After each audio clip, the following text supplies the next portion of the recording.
Hey everybody, it's Romania Black. It feels good to have taken a week off. I started reacting to season 2 of Attack on Titan, and I was recording ahead just to stay ahead of spoilers because I was afraid of what would happen as the season went on, because I've heard the season's really good. And I'm glad that I did that, especially with episode 6 and with this last episode. But I'll be honest, after episode 10, I had to take a solid week off. It's been actually a week and a day since I watched episode 10 because I was sick to my stomach. It was like my brain, I didn't go to sleep till like 2 a.m. that morning because my brain was just like thinking about all the stuff with Attack on Titan in that episode. It was a lot. And so I wanted to decompress and also give time. As I'm recording this now, episode 10 came out on Patreon yesterday, and I wanted to see what people commented about it.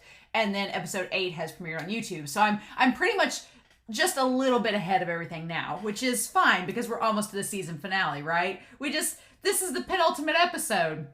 No big deal. No big deal at all. I have so many notes, though, from everything that you've said in the comment section.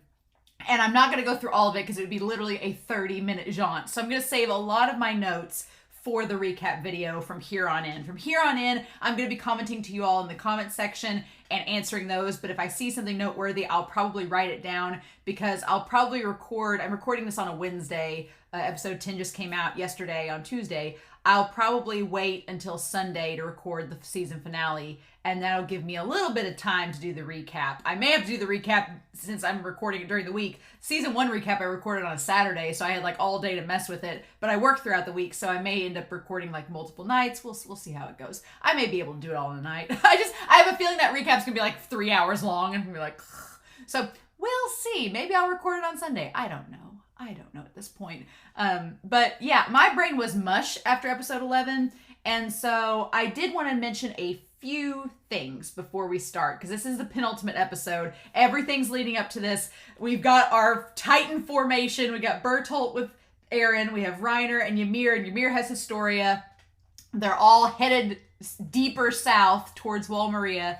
And our gang is like on their heels. And Hannes, man, death flags for Hannes. I'm not ready. I'm not ready because again, he's that tie to the past that I think this series is going to be like snip, snip with it. But I did want to note a couple things that y'all mentioned. Honestly, Moth, at Moth Green Applesauce, I've been trying to find a way to an analogy for this season so far. And I think Moth had a great way to sum it up. It's basically like you're working on a puzzle only to find out that the picture is split into 2 boxes and you're missing a whole box. Yeah, so that's how I feel, and that kind of ties to what Christopher Peterson and Damon McMilliwain noted too, was that they were like, hey, Eren has a really good reason to hate Bertolt and Reiner because they did do some really shitty things. They killed, nearly 250,000 people died just because of their actions. And that's not lost on me. I kind of play devil advocate. I'm playing devil's advocate for the Titans at this point because I want to know more and I want to hear their side of the story. My point is, Eren is justified for his hatred. I wish he'd shut up and listen to them and kind of be cool, like Levi told him to do. But I get why Eren is angry. And Eren doesn't know the full picture that we, the audience, know, that Ymir knows. Ymir has been with Bertolt and Reiner throughout most of this season. Eren has not. So Eren doesn't know about the whole thing at Utgard Castle. He just arrived on the scene as it was ending. So there's a lot of pieces of the puzzle that some characters know and other characters don't. But what I'm curious about is after finding out about Ymir's whole backstory in the last episode and the circumstances that a lot of these humans are being turned into Titans against their will and what is up with that, my thing is why Bertolt and Reiner know that they're murderers. They know that they've killed all these people, but they're still going through with the mission. Why? That's my big thing. I want to know why, if you know you're doing all these unspeakable, horrible things, your conviction has to be incredibly strong. So why do it? Why keep going on with it? It seemed like Annie was having the most regret towards the end of season 1, but she kept going, even though she said she failed as a warrior. So what's the deal? But I wanted to bring up Solaris. You noted this, that Reiner is actually a really soft character. I'm going to talk about this in the recap, but he takes the brunt of a lot of things. Like, I know Solaris points out that Bertolt and Annie distance themselves from people. They stay cut off. They don't develop emotional attachments. That kind of ties back to episode 9 and then episode 10, where Bertolt's like, I kind of felt sorry for you when he tells Aaron that. He just distanced himself. He didn't want to get close to anybody because, yeah, if you knew you were going to possibly end up killing these people, why would you want to get close? But Reiner is a compassionate person, as we've seen with Connie. So it's hard for him. That's why this whole persona of the soldier and the persona of the warrior is there. It's funny because we'll talk about this in the recap, but Reiner and Aaron have a lot of similarities. A lot of similarities. And Solaris notes, as well as Tony Simi, notes how it's kind of like Reiner, and then Paul noted this as well. There's a whole bunch of you that noted different things. But Reiner is an example of someone going crazy without being psychotic. Like Aaron's psychotic a lot. I love Aaron, but he is. And Reiner is too, but it's just showing you someone going crazy from all the stuff that they've done, that it's just interesting. And I want to talk more about the recap of it. But I find that there's parallels between Aaron and Reiner that are intriguing, and I want to talk more about them in the recap. But yeah, so that's pretty much, so I've got a whole list of where I think the story is going, of what we've got so far. I condensed my notes in the last video, were just all over the place. They didn't make any coherent sense. So basically, we have Titans are wanting to wipe out humanity. My question with that is, are they wanting to let humans wipe out humanity so that they can eat them and possibly become Titan shifters? And see I keep calling it the Aurora Borealis. It's the Northern Lights, the deity, the Northern Lights deity. I just like the phrase Aurora Borealis, so it's more regal. So we have that.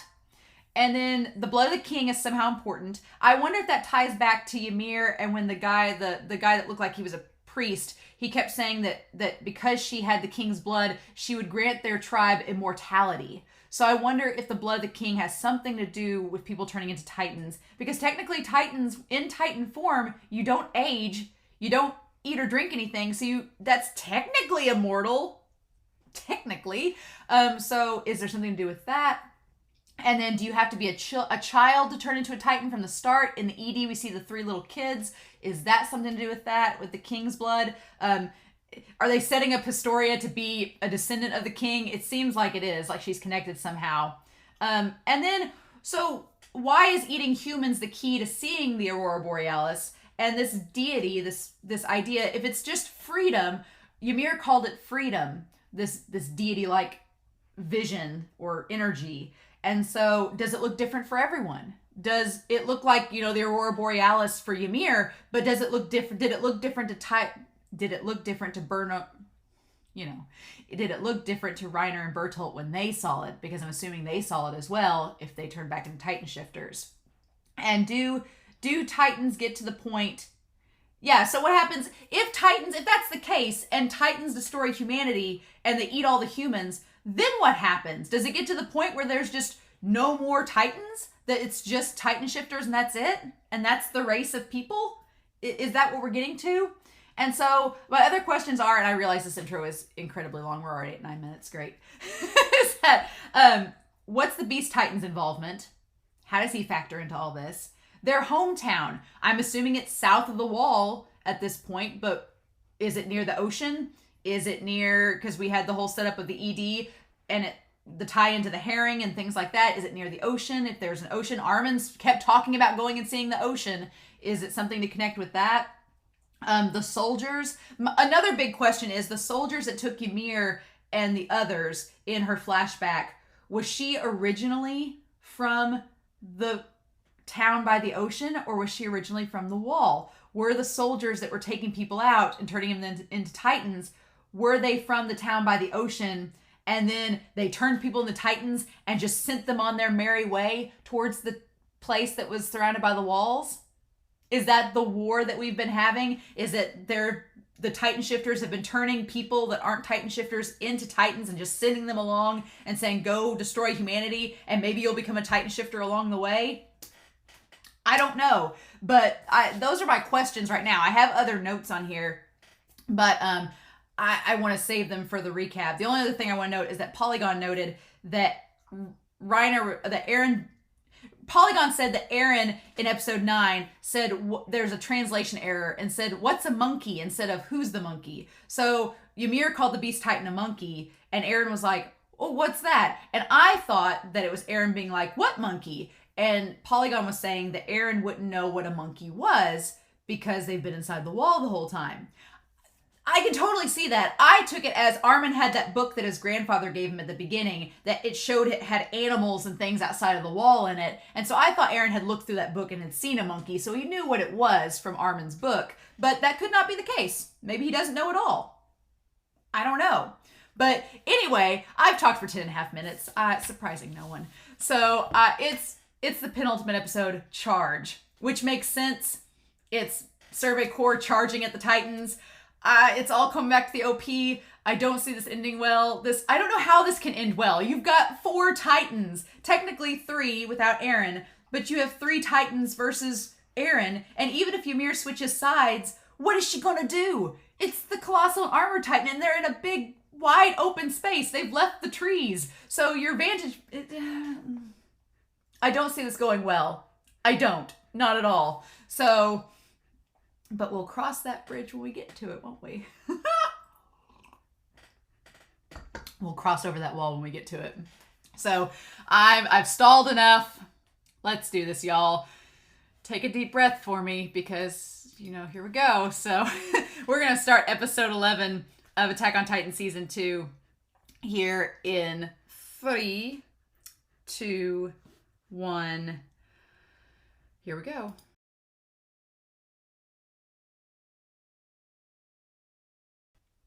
Oh my gosh.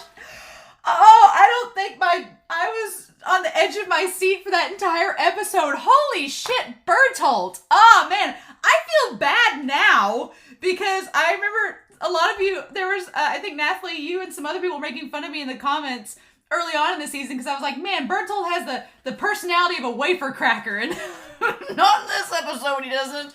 Holy cow. Oh my gosh.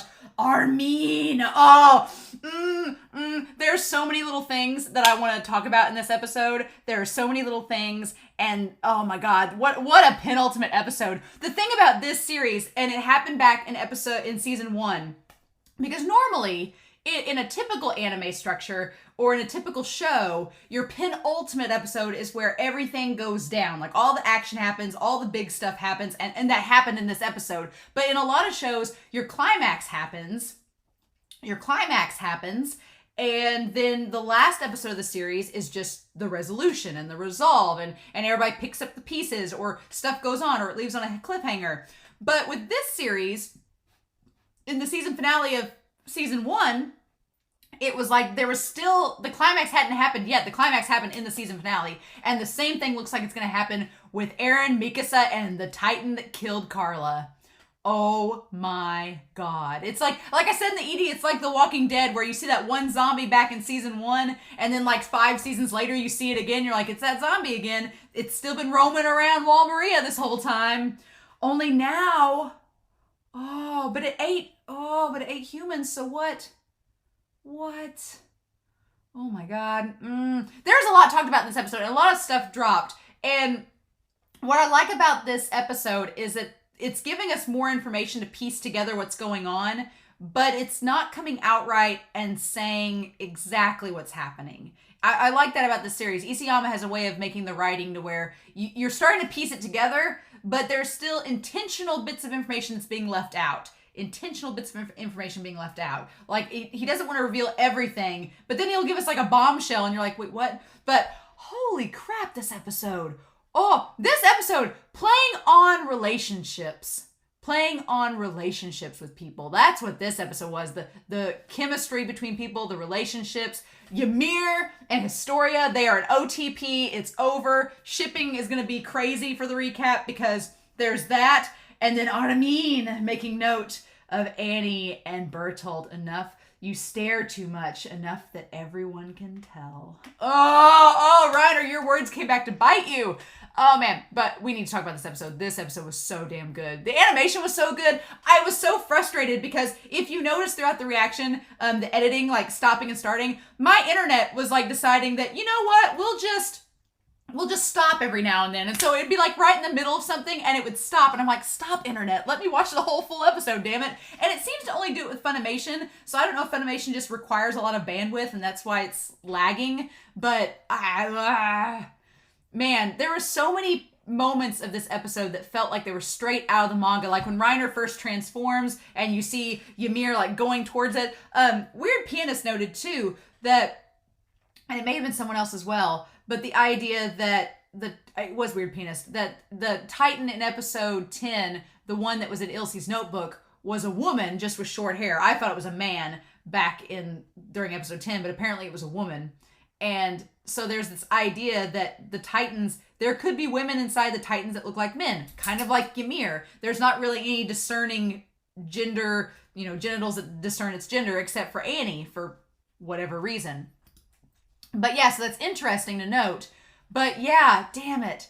So there's so much badassery in this episode. I can't even. Historia, Erwin, Bertolt, Mikasa, John, Erwin being a damn boss. Oh my god. And this animation, right when Erwin sees Reiner coming out of the woods, because Erwin's been leading. They went around the trees. They sent a group into the trees to flush them out, and Erwin was leading the charge around the trees. And Erwin, there's just enough of a gap between them, and Erwin turning around and the look in his eyes when he's like, there he is. I'm like, oh, and him just leading the charge.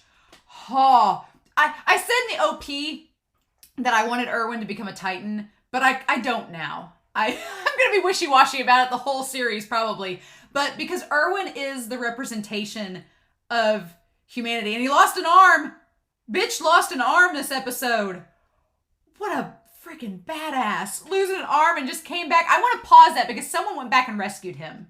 Someone went back and saved him from the Titan. And I want to know who it was. But him being like, screw my arm being gone. I'm going to go back and take him on. I'm like, the commander of the Survey Corps indeed. The commander for a damn reason. I have been mixed reviews on Erwin for a lot of this series, but this episode, and he's like, nah, man, we're going for it. And his plan paid off. His plan was a gamble. And the military police are like, you're just using us. And he's like, no, you're a soldier. Do your job. I don't care if you're in the military police or not. I also like in the OP that they call back to Reiner traipsing across in his Titan form, and then the other Titan's getting on top of him immediately after that. It's a nice metaphor. Very nice. But God, this episode, people showing their true colors and the relationships being delved deeper into. The confrontation between Bertolt and all of them, I didn't see that coming at all. I was floored. But yeah, I thought for a second Bertolt was going to transform, but he hasn't yet. I'm wondering if in the season finale if he's going to transform, because Bertolt seemed pretty pissed at this point. He was like, nah, it's done. And if they're pushed up against a wall where they've got to get Historia and Eren and go, they've come this far, and he's like, they've got as much drive and determination as our Survey Corps. It's like, what are they going to do? Oh my God. But charge. Oh man, this episode's one of my favorites too. It's one of my favorites too. Oh my God. So yeah. So yeah, the idea that Mikasa and Armin in the group are chasing down Reiner, and Reiner did establish that he's not very fast in Titan form, and we're really seeing that illustrated in this episode, that he really isn't very fast. He's strong, but he doesn't have speed because he's got all the armor. He could ditch the armor, but luckily he doesn't, otherwise he would have got eaten by all the Titans. Mikasa, God. And okay, so Armin in this episode, Armin is so fascinating. Because right from the get-go, when Mikasa's like, she's like, whatever it takes, we're getting Eren back, no matter what. I like the parallels of Mikasa and Erwin. Mikasa and Erwin both have an intense resolve. They are both gung-ho. This is the mission. We're gonna do it. Kind of like Bertolt and Reiner. They're like, we know what the sacrifice is. We're going to do it. So with Bertolt and Reiner, the sacrifice is, yeah, we know we're possibly killing y'all, but we still don't know exactly why they're doing it, but we know that they're doing it for a reason. And they have an immense resolve. Mikasa and Erwin are like, yeah, we've got to kill our former comrades, but if that's what we got to do to get Eren back, that's what we got to do to save humanity. So you see Armin in this one moment, and I was a little curious at the beginning, like what Armin, that expression was, but it's Armin ever since episode 8. I talked about in episode 7 and episode 8, we had Armin and Mikasa and Eren and Connie on different ends of the spectrum. And it was like, Eren was like, yep, kill him. Mikasa's like, gotta kill him. And Armin was kind of like, I know we have to kill him, but I don't know if I can or not. But Armin's big thing is he's got the brain. He's got the brain. And him trying to manipulate Reiner and Bertolt to distract them, he did the exact same thing to Annie with the suicidal maniac line. And luckily, Eren had his mouth gagged, so Eren couldn't speak up and be like, what are you talking about, Armin? He couldn't say it. And in that moment, I kept being like, for a second, I was like, Eren, don't you dare say a word and screw this up. But he has mouth gagged, so he couldn't talk. It's like, yeah. And someone pointed out, I can't remember who it was, but someone pointed out that in the manga, it's established that Eren can't talk in Titan form because of the way his jaw is. And I was like, oh, that makes sense. It's kind of funny, though, because when Eren talks too much, it kind of, he digs himself into a grave. Like, he talked too much back in episode 6, and that's what triggered Reiner. He talked too much in episode 10, and that's what triggered him getting knocked out. And here, because he can't talk, it actually worked to their advantage. So it's like, Eren, maybe you should just shut up for a while. But you can see the gears turning in Armin's head that he's thinking. He's like, okay, I know we have to do this. But he's like, do I have the resolve that Mikasa does? And by the end, oh, buddy. So, okay, but before that, Ymir and Historia. Oh my God, this show, it's like in Bungo Stray Dogs, the animation team loves to animate Dazai. In this show, they love to animate Historia. They love to make her the most beautiful, angelic thing you've ever seen. And of course, we're seeing it through Ymir's perspective too at times. So, Historia. God, her and Ymir, tale as old as time, song as old as rhyme. like Beauty and the Beast. It is. It's Ymir and Krista, Historia. But yeah, and Ymir apologizing for eating her and immediately confirming what Bertolt and Reiner said. Ymir said in the last episode, he's like, y'all don't understand. She looks at me and she smiles and doesn't judge me, even though I'm so awful. And you get that shot of Bertolt looking over, like looking worried, almost worried that Ymir is going to be proven wrong. It looks like, because there seems like there's that glimmer of hope with Bertolt at first, that maybe Bertolt thinks that Ymir's right, that yeah, Historia is not going to judge her, and then she doesn't. So it gives, like, I talked about this earlier, that Bertolt and Annie seem to distance themselves from everyone so they don't feel the emotional toll of having to betray and possibly kill them. And Reiner can't distance himself, so that's why he has the whole personas of the soldier and warrior that he tucks behind. And Bertolt admits to some extent in this episode that they've done the same thing. They've tucked behind that soldier persona to help soften the blow of the fact that, yeah, they're having to do these horrible things. And so for a moment, the way that Bertolt looks, it constantly cuts back to Bertolt watching Ymir and Historia, almost as if Bertolt's trying to see this relationship working between a human and a Titan shifter. And for Ymir and Historia, it does. And it's like, what do we do with that? And Eren's not really paying attention. He's still knocked out at this point. But Historia being so worried, and Ymir being like, and Ymir immediately trying to shut Historia down and saying, like, I'm following Bertolt and Reiner, like, just follow us so that you don't get hurt, so that I don't get hurt. And she almost tries to spin it. And they keep saying there's no future within the walls. And she tries to say, like, life's not so bad outside of the walls. And I like that as they go, outside the walls, it sounds bad. It keeps going back to these flowers and, like, the life springing up amidst the destruction against the rock. And she's like, look, if you're out here, no one cares about what they've said about you. And Historia brings up a good point. She's like, yeah, they'll be trying to eat me, so I don't know if that's a good idea. And then she's like, at least everyone has one or two faults. I'm like, again, dark humor in this series. It's like, well, Ymir, getting eaten's a bit more than a little fault. It's a pretty bad one. And she's like, if you can just overlook the fact they're trying to eat people, it's not so bad. That almost seems like Hanji logic. Like Hanji be like, look, they're not so bad when they're not trying to eat us. It almost seems like that, which is kind of funny. And then Historia is trying to make sense of it all. And you can tell that Historia is trying to piece together what's going on. And I love this, that Historia says, did Reiner and Bertolt threaten you? And that's why you're acting this way. And it cuts to Reiner's face, and he's like, not saying a word. And then Bertolt saying, it's the reverse. That that's the funny thing. The funny thing is Historia's like, did Reiner and Bertolt threaten you to take me away? And Reiner's like, no, she threatened us that we had to go get you. So it's so fascinating. I love this. I love Bertolt just like, and he says it so softly, like you can't hear it. So it's like he's telling himself, he's like, oh no, they really love each other. This is a thing. This isn't just for the mission and for getting Historia because she may lead to this coordinate or whatever. We don't know. But it's real that they love each other. Historia's like, I'll be your ally no matter what. And then Bertolt's tying it back. He's like trying to bring Ymir back around. He's like, look, the scouts have already caught up to us. He's like, if we had run away like we had planned to do, we could have been able to escape. But because you forced us to go get Historia, at this rate, they're going to catch up. Which is so true. It really is. Ymir is kind of responsible for all this happening. Like, she pushed them to go back and get Historia. When Bertolt was like, we'll come back later, she pushed her to get it. And that's going to be really funny when we bring up Armin again, because Armin kind of throws it in Bertolt's face. When Bertolt says you're the spawn of the devil, it's like, oh my God. Because again, it's tying back to Bertolt loving Annie, right?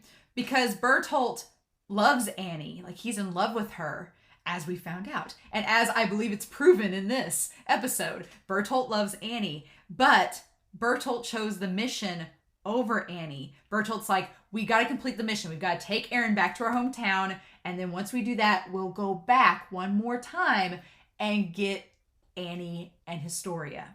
And that's what we'll do. He was willing to sacrifice the mission over someone he really cared about. But Ymir didn't. Ymir was like, no, we need Historia. So Ymir chose the opposite. And it's funny. It's like, is Ymir and her love for Historia reflecting how Bertolt feels for Annie? And Ymir's decision to force them to go back and threaten them to go get Historia, that's what Bertolt originally wanted to do with Annie, but he chose the mission over that. So it's a nice reflection. And now Bertolt's like, because we listened to what you said, are you telling us we did all this for nothing? And that sincerity, Bertolt has had so many expressions in this episode. Oh my God, he's had so much expression. Like, his just face, like, you're telling us we did all that for nothing. Did you change your mind? Is that really what you want, to let Historia rot within the walls? And there's some manipulation there. There's some manipulation. It's kind of like when Aaron was trying to be sincere and Aaron being like, don't hurt me. There's a little bit of that in Bertolt's eyes. You can kind of tell. And it's like, okay, Bertolt, are you trying to convince Ymir and trying to fool her?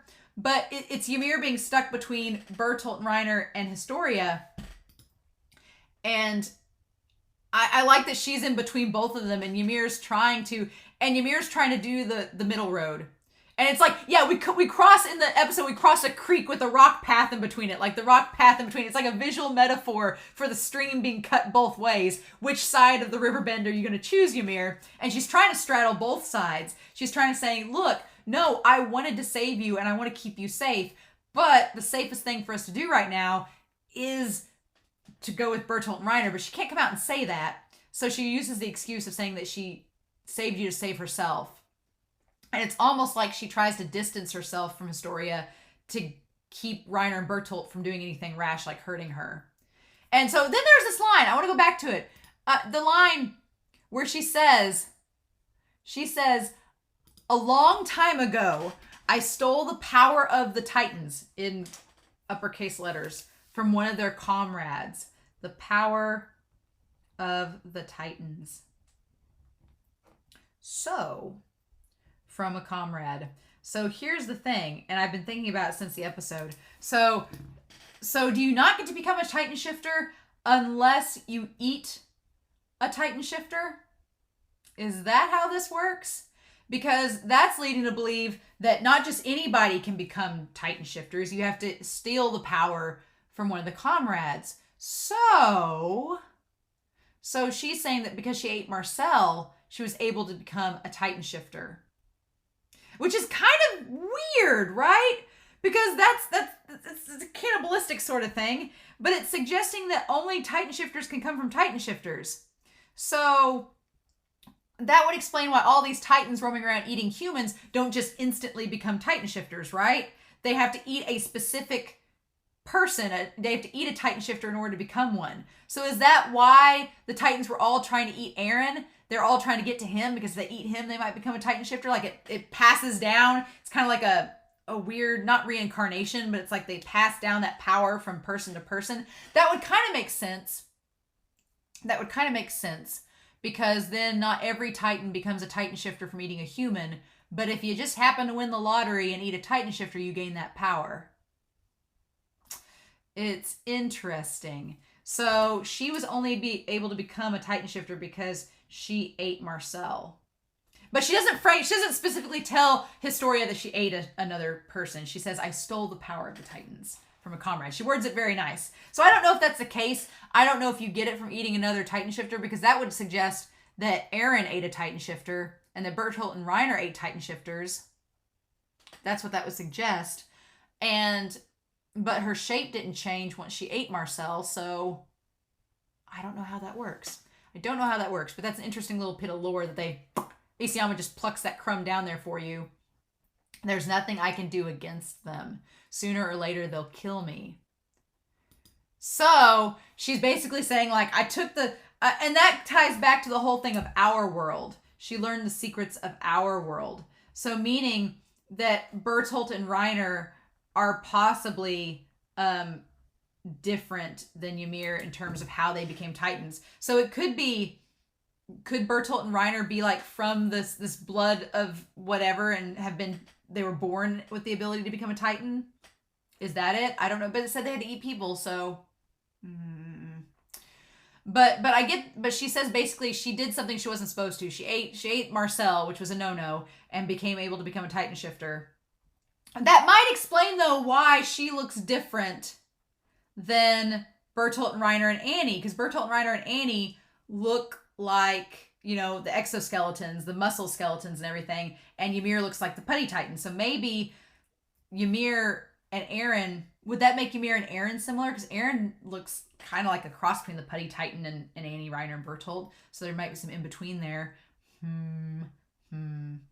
But yeah, but they keep going back to Bertolt this entire episode and watching his expressions. And it's so fascinating to me. I love watching his expressions. Like, I could rewatch this episode over and over again just for that reason. She's like, but if I hand you over and cooperate with them, they said they would see what they could do. Which, is that right? So I want to make sure my crime goes away. Because you know the secrets of the wall, you're someone important to the church. So apparently Historia knows the secrets of the wall, but she doesn't say anything about it. So she knows the secrets. I was wondering if Bertolt was catching on that Ymir was kind of twisting words in certain ways to get Ymir, to get Historia to stay. And then, yeah, so Historia flashes back from episode 2 and she's like, does this have to do with my family? And Ymir said, yes, it does. So, but back then, Ymir's whole thing was, it has to do with her background because Historia was pretending to be somebody that she wasn't, right? And that's why Ymir cared about her, because she could relate to her. So Historia is seeing things a little bit differently than they actually are based on that previous event. Once this world started going to hell, I thought being with you would give me an insurance in the future.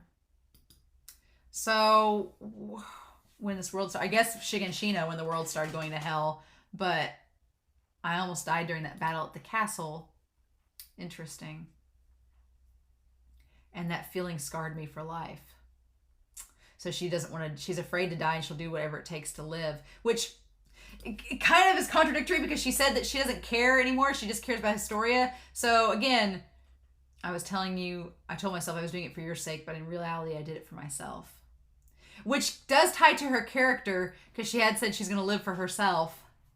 So there is some truth to that. But I love how the animation, it has like, it's sunset, and so it has and I forget it's been sunset. Like, the sun's been setting this whole time. It's about to be night.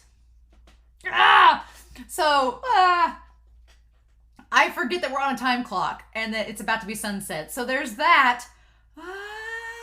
And apparently the Titans will stop once it's sunset, once it's night out. So, the season finale, it's getting weird. But okay. So I love the animation where it shows Historia and the bangs are over her eyes and her face is in shadow, and you just see like there's no light in her eyes and you can't really see what she's thinking, and her head slowly lifts down like she's slowly pondering. It looks like the meme of the puppet that's like it looks like that meme. It's great. But yeah. And I love that we get the river flowing and everything. And she's like, save me. And she's like, and it goes over the waterfall. And that's kind of like a symbolic, the flower going over the waterfall is sort of symbolizing like, this is the moment of truth. Like Historia, you're either going to try to convince Ymir to go with you and go against Bertolt and Reiner, or you're going to go with Ymir to save her and possibly yourself. So what are you going to do? It's like your decision is affecting whether or not you want to be with Ymir or not. And Bertolt's waiting to hear what she says. And then he's looking back at Ymir, looking at her like he feels sorry. But then his like eyes, like Bertolt gets shocked when it's Historia saying, I already told you, Ymir. And then Ymir just, and that look, that expression, Historia, the animation team just loves making her have those huge eyes, that glossy hair and everything. No matter what happens, I'll always be your ally. And the sunlight is shining on her. Like, could you be more symbolic? Oh my God. And it's just like the sunlight and Ymir and saying, I'll be your ally. And Ymir's like, oh my God. It just fades to black. And that's when Eren starts waking up. So Eren missed all of that. Damn it. Oh, Ymir and Historia. OTP, man. Marco and Jean are OTP. These two. Holy shit. But yeah, Eren then wakes up. He's missed that giant, beautiful Oscar-winning moment. He's missed it all. And then he wakes up, and then right as Hannes is, oh man, and Hannes like dragging against the ground. I want to get closer to see everything that's happening, because I feel like all this action and stuff, and my computer was lagging. I want to see what's happening. And then, oh, okay, so Ymir drags the guy down. Yep. But then, oh, honey, Ymir's eye gets taken out, and it's the warrior goddess herself. It's Mikasa. Oh my God. Her coming at him. And I love that she's going, and Bertolt's terrified expression, because he's like, Reiner, protect us. Bertolt just had his neck slashed by her like 4 episodes ago. He knows. He's like, I really don't want that to happen again. So that moment was amazing. And I almost didn't notice, but Reiner, I missed it the first time. I was freaking out so much, but Reiner putting his hands over them as he runs. And I guess he leaves the nape open because 1, he has the armor, and 2, Ymir's back there. But yeah, him doing that, I totally missed that on first thing. I'm sorry, but the face that Mikasa makes when she looks through the cracks and her eyes, she looks like a freaking demon. A demon, and you see that, and you see Bertolt looking right back. It's, oh my God, it feels like anytime there's a sketchy moment like this, it feels like it's taken straight from the manga, and I want to see this so bad. But his eyes, and his eyes aren't even like gray anymore. They're like green, like a green gray. Oh my God. Or is that Eren's eyes? I can't, or no, it's Bertolt. It's Bertolt and them just staring back at each other. Oh my God. I love that we've set up Eren versus Reiner, and we're setting up Bertolt versus Mikasa. I really thought, and at times it's both. At times, we've not really had Bertolt versus Eren. I guess we did. Back in episode 5 of season 1 we did, when Eren was attacking Bertolt through the air before he could become a Titan. I guess we've had that. But, and then of course Mikasa versus Reiner, we're having that in this episode, but that standoff, that look between them, God, I love that part. That may be one of my favorite parts of this episode, was just that imagery. Holy shit.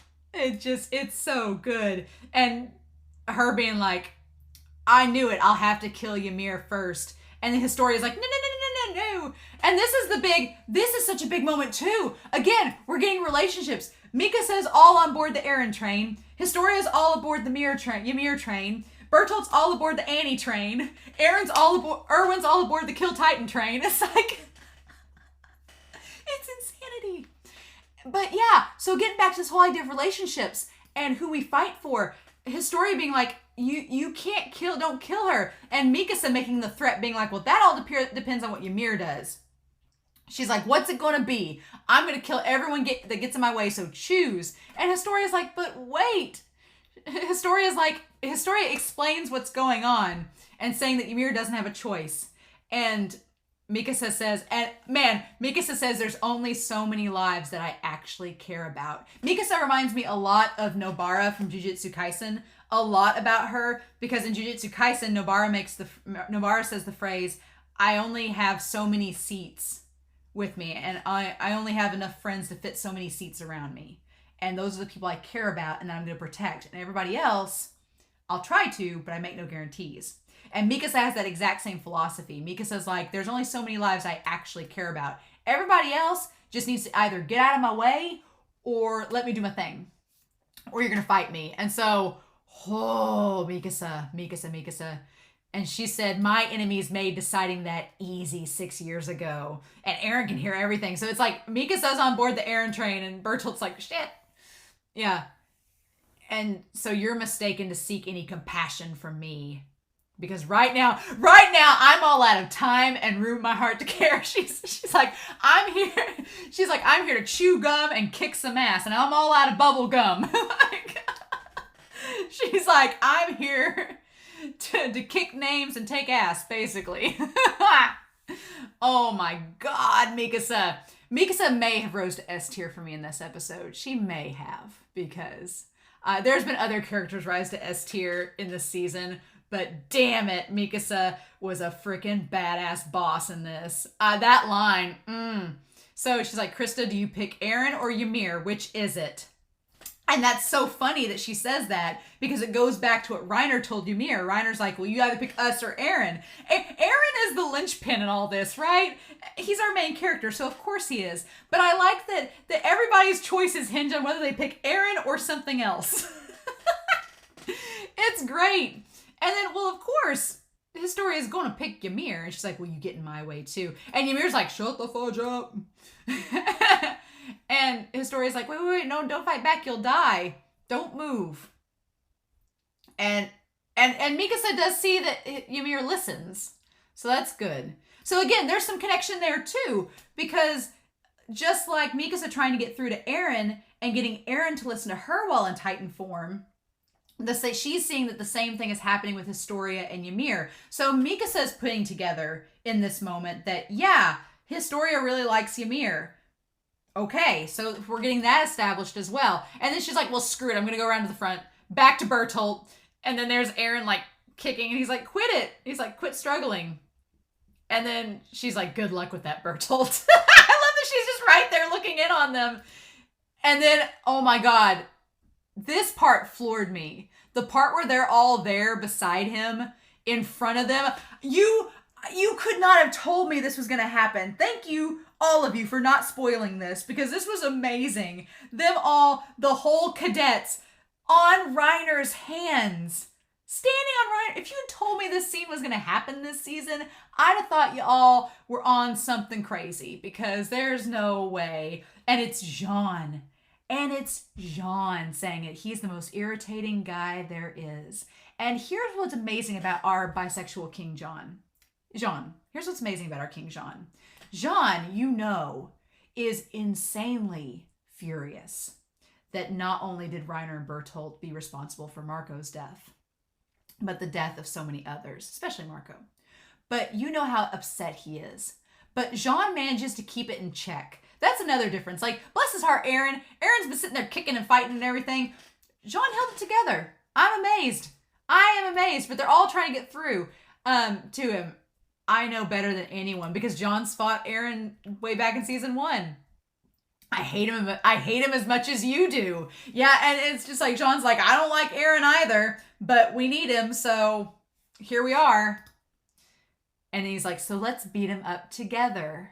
What? Why don't you come out of there? Yeah. And then, of course, Jean and Armin are similar, right? So Jean and Armin are doing the quiet, soft talk no jutsu approach with some manipulation involved. Mikasa's just like Eren. She's like, give him back! She's like, screw it. It's like, and then we have Connie, who's like, you're kidding, Bertolt and Reiner. This whole time you kept quiet and deceived us. Like, I was waiting for this ever since episode 8. Ever since episode 8 when Connie was like, I've got to talk to Bertolt and Reiner. And I really, honestly, to be honest with y'all, I thought it wasn't even going to happen this season.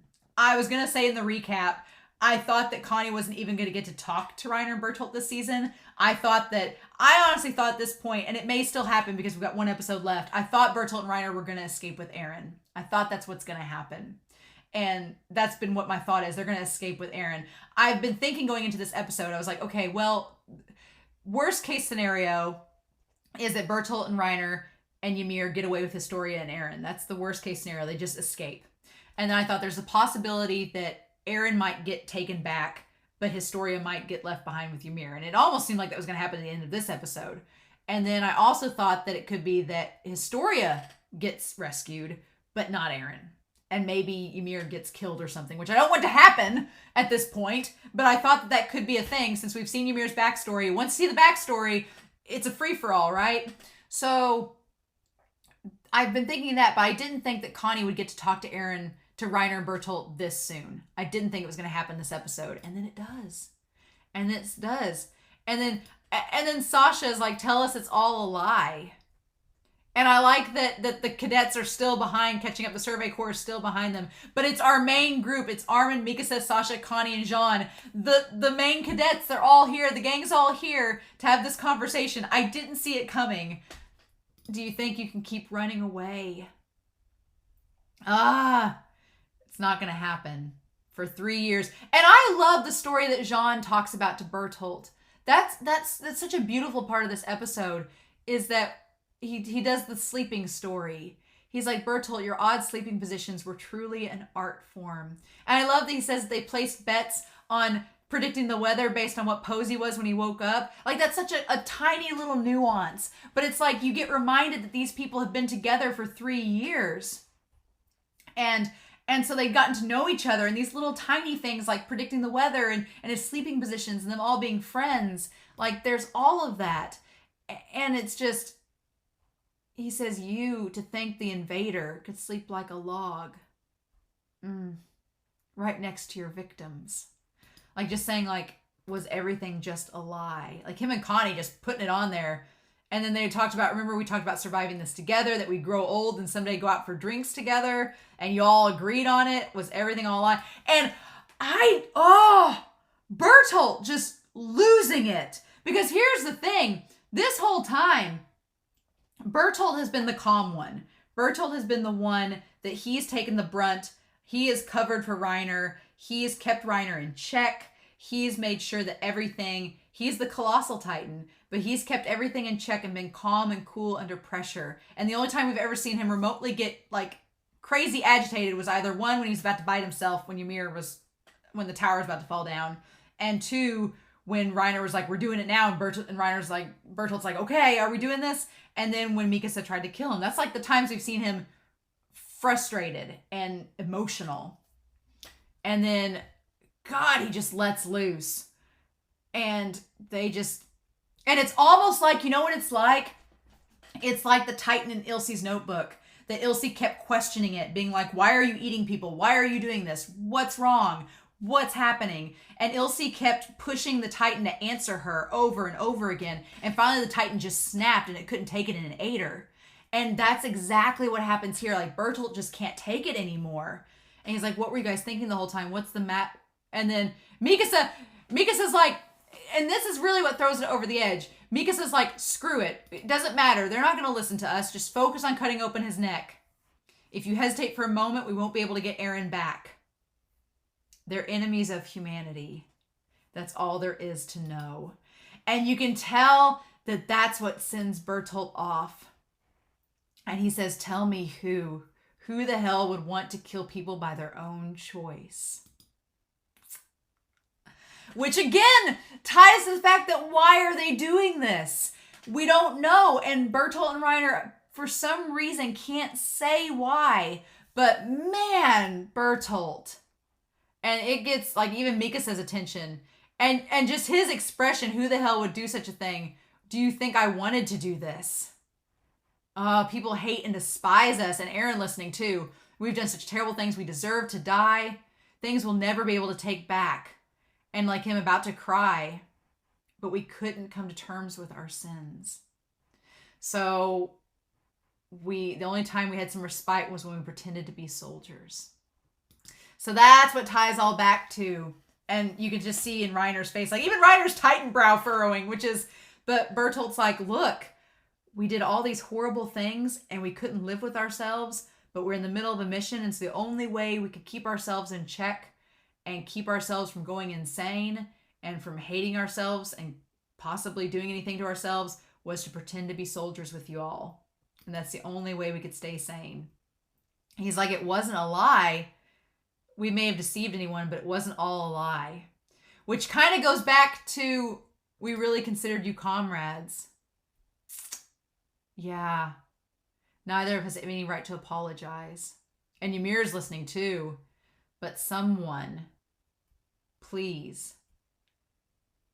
And this line, someone find us. So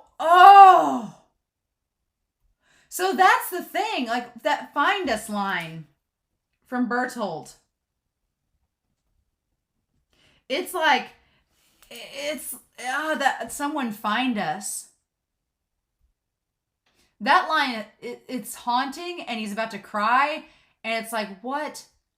Because it's like, he wants them to see.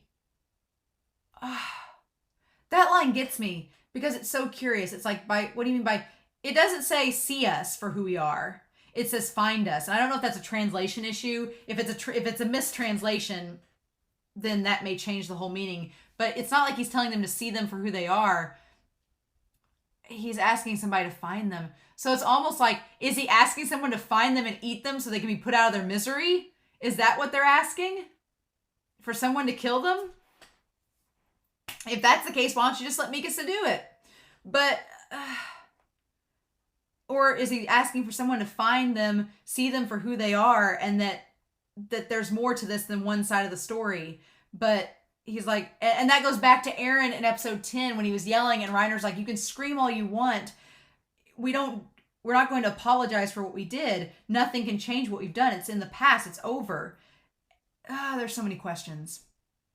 There's so many questions still. But God, Bertolt just being a damn boss in this. And then it's almost like Ymir asking the same thing. When Ymir just wanted Historia to see her for who she was, to look at her and look past the flaws, which for Ymir, the flaws are a little bit less than Bertolt and Reiner, because it's like Bertolt and Reiner, I want to empathize with them so bad. I want to empathize with Bertolt, Reiner, and Annie, because something has clearly happened to them that's forcing them to do all of this, and we don't know what yet. And I want to empathize so badly with them, because you do see them as people, but at the same time, like y'all have commented, they killed hundreds of thousands of people. So it's, when Ymir asks Historia to forgive her and to look at her despite being awful, Ymir's only real sin in all this is that she was complicit and didn't speak up about what she knew ahead of time, and that she ate Marcel and possibly ate some other humans. But otherwise, Ymir wasn't responsible for Shiganshina falling. So Historia forgiving Ymir is a bit more understandable and acceptable than these guys looking at Bertolt and Reiner being like, y'all did something really, really bad, and we'd like to forgive you, but you're still doing something really, really bad. So you either need to talk, and my thing that I keep going back to is, why can't Bertolt and Reiner explain what's happening? Why can't they tell humanity? Why is there a war against humanity? What's going on? The only thing I can think of at this point is that they want to return back home, and this is the only way. And if there are other Titan shifters back home that are going to punish them if they don't, then there's that. So it's like, it goes back to Bertolt watching Ymir, when Ymir said she was just thinking of herself and being afraid to die. Bertolt very well could be thinking the same thing, because Ymir made the comment in episode 10 that if you think that things are bad with these two, they're not the end of it. They're not the end game. And I don't think that they are. There's probably other Titan shifters, right? If we have Ymir and Eren and Annie and Bertolt and Reiner, who's to say there's not more? Who's to say there's not worse Titan shifters? And so maybe that's what's threatening them. if Bertolt and Reiner went and did all this as children, they said they were children, they didn't know anything, then it could have been they were given orders when they were little kids and just did it because, oh, we were told to by the older Titan shifter. They told us to go do things, whether it's the Beast Titan or something else. They told us to go do these things, and only after we did it did we realize, because we all pointed out that Reiner and Bertolt did not go back out with the refugees when they tried to reclaim Wall Maria. They weren't part of the 20% of the population. They stayed within Wall Rose. But in that flashback to season 2, to see episode 2 of season 1, they looked so distraught. And I think it's because at that point they realized the consequences of what they'd done. They had destroyed the wall in Shiganshina, killed so many people, and realized the consequences of what happened when the 20% of the population was killed too. But at that point, you can't go back and change it. You can only move forward. And so they're like, well, we just got to keep moving forward with the mission. And so they adopted the personas of the soldier and the against the warrior to help deal with that. And along the way, they developed all these friendships with the cadets. But at the same time, it sounds like they can't abandon their mission because they want to go back home. And it's like they're dedicated to their mission just like humanity's dedicated to theirs. And so it's immovable wall, immovable force, immovable wall meets unstoppable. Y'all know what I mean. Oh, man, damn. And then that's when Mikasa, God, her face, she looks so worn out. Like, she's like, I've had to listen to y'all talk. And you all said this over and over again. But her worn out face, she's like, just give Eren back. And Bertolt can't do that. And Eren's like sitting there going... And then that's what gets Mikasa like, excuse me? And he's like, someone has to be the one to do it. Someone has to be the one to stain their hands with blood. So that's Bertolt being like, again, we don't know why they're so dedicated to this mission, but Bertolt's like, somebody's got to do it. And I want to go back to my hometown, so I'm going to do it. And then it cuts to Armin. And again, it cuts to Armin. So we got at the beginning of the episode, Armin getting Mikasa's resolve about her being so dedicated to getting Eren back. And then in this moment, we see Armin, and he's like looking at Bertolt, and he looks away for a second. He's like, someone has to stain their hands with blood. And at that moment, I think Armin became a leader. In that moment, Armin got the message of what it takes to be a leader. The idea of the resolve, the idea of because Armin's cunning. He's a strategist. And in that moment, he's like, no, I realize what I have to do now. He's like, somebody has to do it. Armin's had this inner conflict, it seems, since episode 6 or since episode 7. Armin has had the inner conflict of, I know what I have to do, but I don't want to kill these two. I don't want to kill Bertolt and Reiner. But in that moment, Bertolt and Annie, they have shaped Armin into the person that he's been, whether they realize it or not. I'm convinced, because Bertolt's words, someone has to stain their hands with blood. Somebody has to do it. I think that's what Armin's going to bring it right back against Bertolt. Armin in that moment, I think, realized, no, I do have to kill them because that's the only way that we're going to win. And somebody has to do it. That's the way it is. Masterful. And then Hannes coming up being like, get away from there. I can't believe him. What the hell is that Erwin thinking? And here's my thing. I thought this whole time that the Titans and everybody were just following Reiner and Bertolt. I thought that they were all just following in a linear pattern, and that the hope was that the cadets would shift away and let the Titans go straight towards Reiner and Bertolt, which is what ends up happening. But I didn't realize they were moving around the formation, and Erwin was leading them straight to Reiner, because that's what Reiner was afraid of. He was afraid of all the Titans coming over and getting a hold of him. And that gleam in Erwin's eyes, like his fire, his light, he's like, yep, gonna do it. And here we go. So there was a title card here. We're only at the intermission. Oh, God. I've talked for an hour and a half. Okay. Among the Titans, there are those with special powers. The intense high-temperature steams of the Colossal Titan and the hardened skin of the Armored Titan are prime examples. It remains unknown how they possess such abilities. Interesting. It seems like it's tied to their personalities, though, because like Reiner has all the layers of armor emotionally on him to keep him in check. So that relates to the armored titan. And then in Bertolt's case, he like pents up all this frustration and then lets it all out. So it's kind of like all this steam billowing out of him. So it kind of ties to his personality. And Aaron can't talk. So it's tied to his personality. So it's great. It's wonderful. That leads me to believe and wonder if Aaron and Annie's ability is her skin hardening. So maybe she has thick skin. Interesting. So I'm wondering if Aaron has a special ability. That would be interesting. Well, we shall see. But yeah, Erwin, freaking bad assery. Him just, and the military police being like, you're insane. And he's like, yes, I am. Erwin's like, I have a mission and I'm going to do whatever it takes to do it. And so Hannes is like, guys, get out of there because those Titans are going to jump at you because they're going to go for Reiner. And then Erwin being like, disperse. And then it all just goes to hell in a handbasket, like immediately. And Bertolt being like, oh my God. And he tries to like ram through them and it works kind of for a little bit, but there's too many of them. There's too many and they all start getting on him just like in the OP. Oh my God.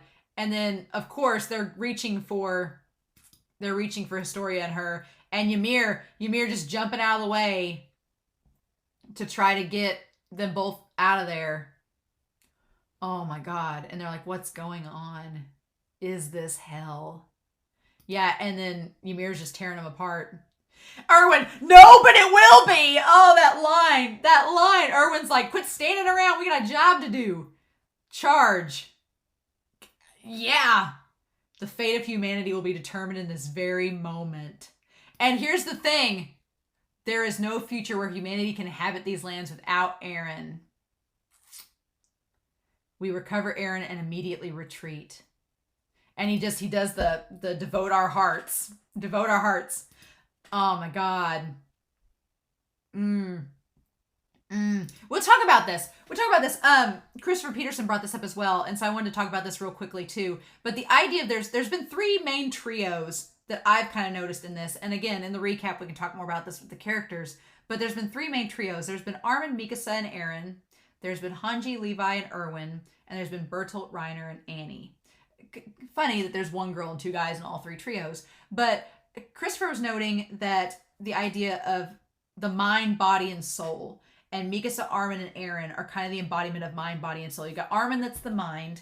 You've got Mikasa, that's the body. She's got the skill. And you've got Aaron, that's the soul. The unwavering resolve, right? And I really like that. I think that's super cool. So in the case of Erwin, Levi, and Hanji, Levi is the body. Levi's got the skill. Hanji is the mind.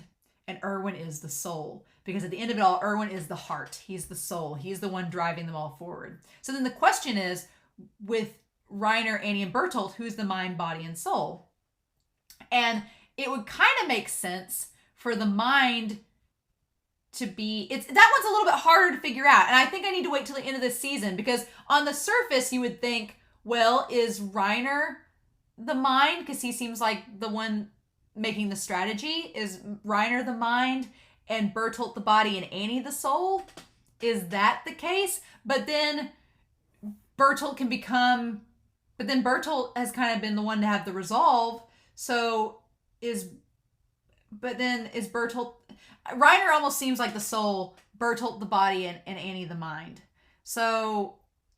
yeah, it's harder to pinpoint the Titan shifters, where their mind, body, and soul categorizations go, or does it become muddled at that point? Because Christopher noted, like, Aaron becoming a Titan kind of muddies the water. So maybe the Titan shifters, that analogy doesn't really apply. But with Erwin, it definitely does. He is the soul of the Survey Corps, and them all charging forward, and Erwin going forward. Damn it, Erwin.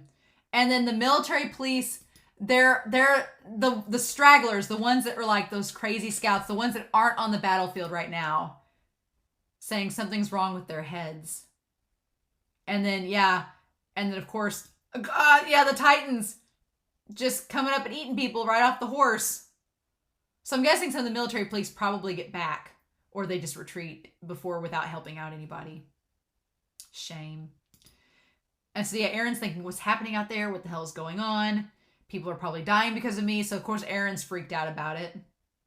And then I like we get to see inside Reiner's face, and Reiner, just like Aaron, it's all stretching over him. And I like that even his forehead wrinkles and everything. He's like, unless I tear these Titans off, it's gonna get worse. And then he tells Bertolt to hang on. He's like, hang on, buddy. He's like, brace yourself. Oh my God. And then he starts flying him around just a little more. And that's when Jean and Mikasa notice that his hand's gone. And Mikasa's like, now's our chance. And Jean's like, do you see all those Titans? And she's like, don't care. How do you plan on getting through that mess? You'd have to slip through a horde of them. And Erwin has the same resolve as Mikasa. Oh my God. And he says advance. And then that moment, I was so in the moment that I didn't see. I just paused it on the worst spot right when his arm gets eaten. Gah! And I was getting Ian flashbacks from season 1, but from episode 12 and episode 13. But yeah, oh my God. And then Erwin just gets ripped off of his horse by that one Titan. And in that moment, they all panic. But he says, and they say, Erwin. And the Titan's not eating him. It's just running away with him. And what a freaking badass. He just says, advance. He keeps telling him to move forward. He's like, do it. And they're all like, oh my God. He's like, Aaron is just ahead. Advance. And he just, with the damn sword. Oh my God. Picking a thumbnail for this is going to be impossible. I don't know how I'm going to do it. And again, we go back to Armin. That's like I'm saying, Armin in this moment becomes a damn leader. He becomes a leader because he looks back at Erwin and sees the resolve. He sees that resolve. And it's like, oh my God. And he says, right. And in that moment, he goes after, but I wanted to catch it. Somebody flew off their horse. Somebody flew off to go save Erwin. Someone flew back. And I'm trying to see who it is. It's not Jean. It's not Hannes. It's not Sasha. It might have been Connie that went back to save him. Somebody flew off their horse to go save him. There's actually 2. So there's more than one. So if you look back, if you pause it, more than one person went back to go save Erwin. So they probably just went back and cut the Titan's neck right then and there. But just the fact that Erwin was ready to die and still told them to move on even without him. Freaking badass. All the respect. And yeah, we get to see all these, and the Titans taking the horse, and the Titans stepping on the horse, the Titans leaning down and biting him off the horse. Some guy stands up, the guy from the military police stands up, and the horse just freaking hits him. Chaos. It's very Lord of the Rings chaos. God, and then yeah, just insanity. But Hannes is good, Jean's good, Mikasa's good. And that shot of Mikasa weaving in and out of the Titans. Oh my God. And then going up to him, and she's like, screw it. And she wraps around Reiner's hand and goes for Bertolt and goes for him. And she misses. And then that's when she gets caught by the Titan. Damn it.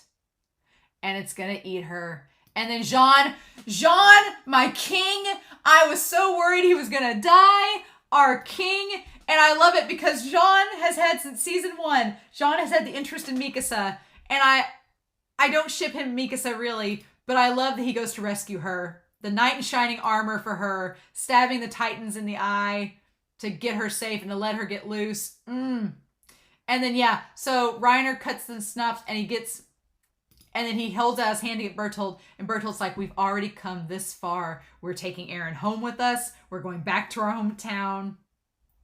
And then Aaron's like, this is all because I got caught.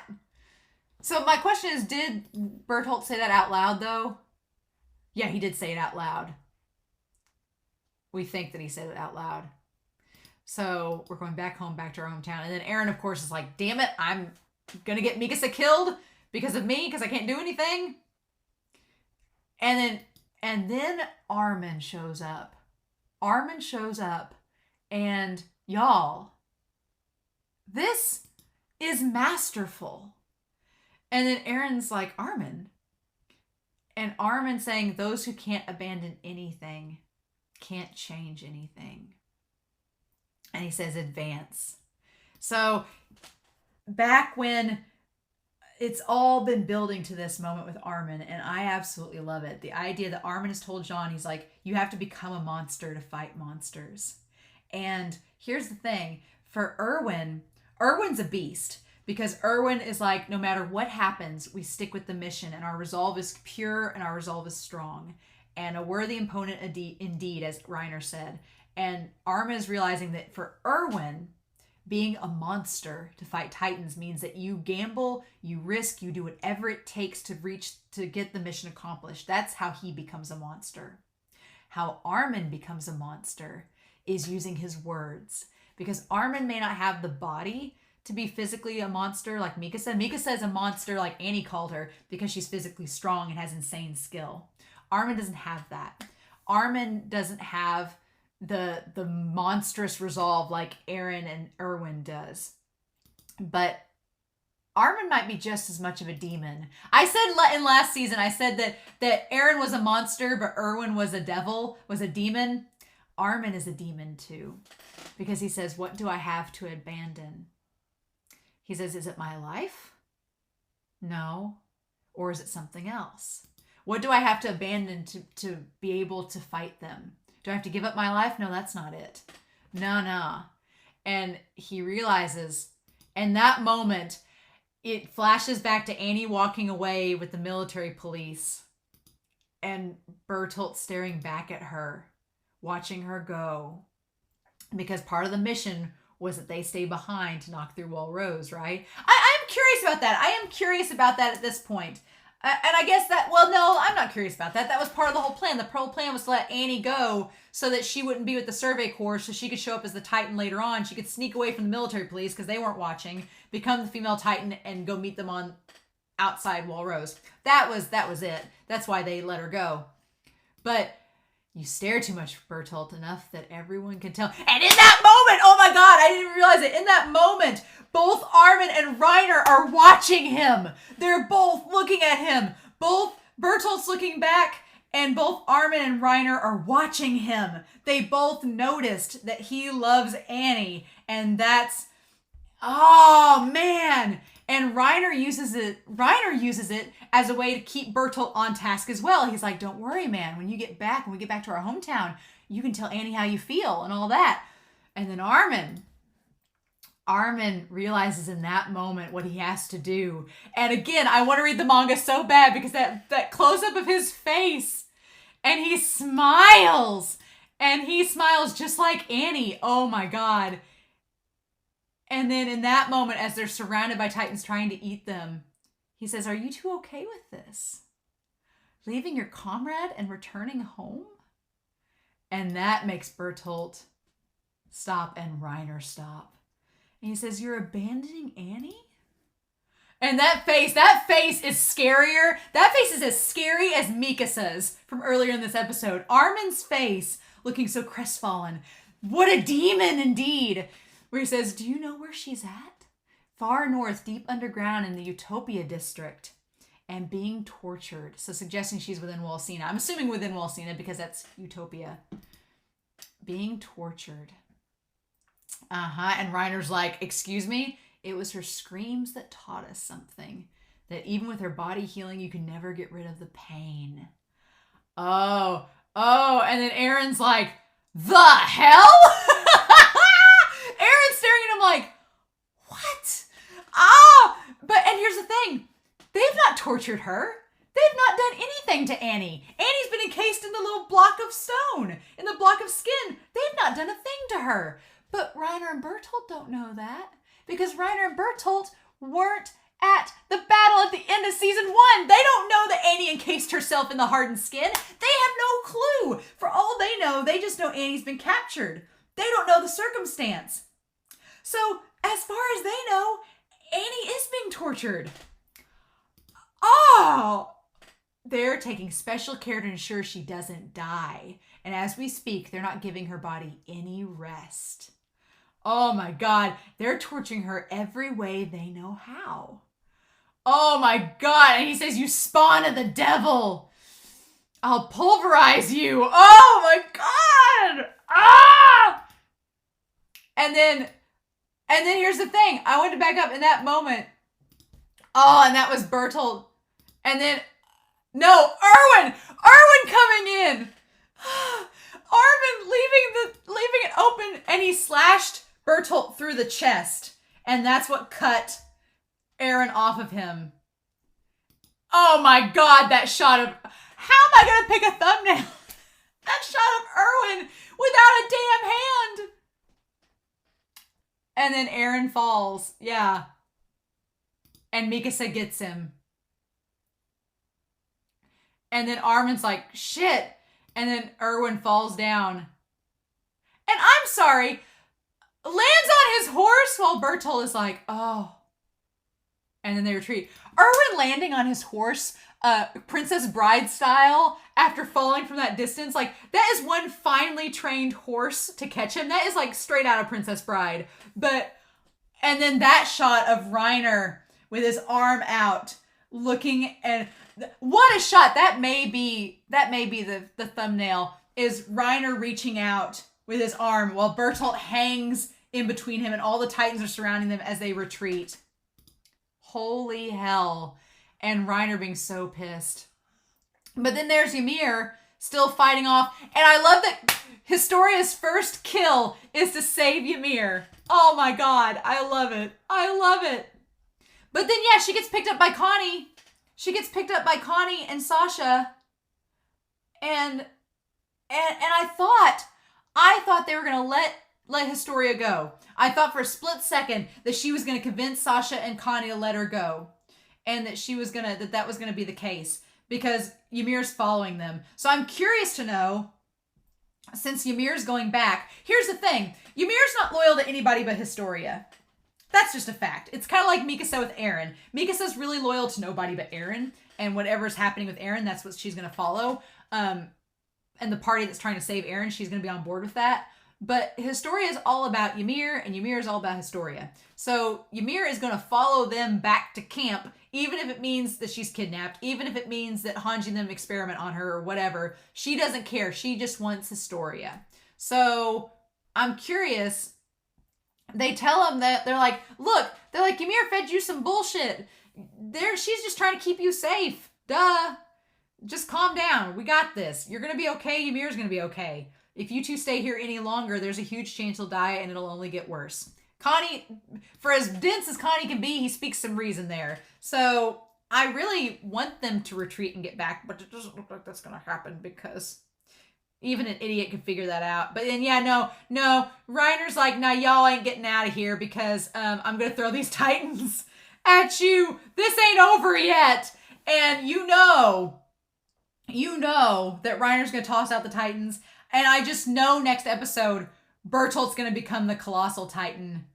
And just go after them all. Because he's pissed now. Armin has pissed him off. Oh my God. And now they think that Annie's being tortured and she's not. Oh my God. And then so, again, going back to the very beginning of the whole series. Going back to the beginning of the series. With Armin and Mikasa under the tree. And the flowers. They got knocked off their horse. And then it looks like Mikasa has... Some of you commented back in episode 8. They're like, Mikasa had a headache. And I'm filing that information away right now. Don't spoil me. You spoilers. Don't you spoil me. But I'm going to keep it filed away. But it seemed like Mikasa had a headache. Something happened. It's like, well, did she have a concussion or is there something else? But she got gripped by that Titan in that moment. Was there any significance to that Titan gripping her? Was there any significance to the Titan that did grip her? Any significance to that? I don't know. And she got gripped by it. Yeah, I don't know if there's any significance to it. But then, yeah, they see this Titan coming towards her, and Eren wakes up at the same time. And there's a Titan walking towards them. And then Eren sees it. He sees it. It's a Titan. And it's not just any old Titan. It's the Titan that ate Carla. Why is this Titan here now of all places? Why? I don't know. Oh God! No, why of all times? Because here's the problem with it all. The problem is that they've been given, this is, oh my god, it's Crushing Blow Part 2. It's Crushing Blow Part 2 Electric Boogaloo, because Aaron, you and Mikasa have a job. Your job is to retreat. Everyone has told you to retreat. Reiner and Bertolt are coming after y'all. Erwin said to retreat. Get out of there. But I have a feeling that Aaron is going to want to kill this Titan that killed Carla, because this Titan represents everything that happened poorly to his mom. He's going to want to kill the Titan. So what do we do with that? And how's that going to affect everything? Is that going to give Bertolt and Reiner time to do something? Is Hannes going to come and face the Titan? Is Mikasa going to kill the Titan? You would think this would be really easy just to kill the Titan and go, because it's moving really slowly. But is it an aberrant? We don't know. Oh God, I have talked for an hour and 50 minutes. Well, of an hour and a half if you take out the episode. Oh my God. This has been the longest reaction I've done for anything ever. Ever. With the exception of the live streams. You know, you would think that after talking so much in these episodes, I'd have nothing else to talk to you all about, but it's the opposite. There's still so much stuff to talk about that, oh God, this recap's gonna be like 3 hours long, isn't it? Hope y'all clear your Friday evenings out for get yourself a glass of wine and have fun with me go insane. I can't believe I've talked this long about this episode, but I thought going into this episode, Warrior was my favorite of the season and Children was second. This one might be right up there. Holy crap. Thank you all for not spoiling me. Thank you all so much. This episode was insanity and I loved it, but I don't feel that sense of dread that I felt in the last episode. We'll see how I feel after the next episode, but yeah. So, okay. Cool beans. It's all good. Yeah, so I feel like today Attack on Titan Season 4, the trailer for Part 2 came out, and again, I've muted every possible Attack on Titan thing on Twitter, so I have no clue what's going on. Twitter was really quiet today because everything was muted for me, so I don't know anything that's going on, but I feel like I'm just sitting over here waving my arm, and it's on fire, and meanwhile there's an explosion behind me, so that's where I'm at. But God, this episode was good. I loved it. Don't know what I'm gonna do for the thumbnail. Might just put it on Patreon and let y'all decide, so yay. But in any case, I'm curious to know your thoughts below about this episode. Thank you so much for listening to my long-winded ramblings on this. Someone noted, and I wish I could remember your name, I'm sorry that I don't have it on here, but you noted, you're like, I really like your discussions, they're podcast length. This one is for sure. So, in the meantime, I hope you all have a wonderful week. Please stay safe, take care, and yeah, I'll be back next time with the season finale of Season 2 of Attack on Titan. Bye.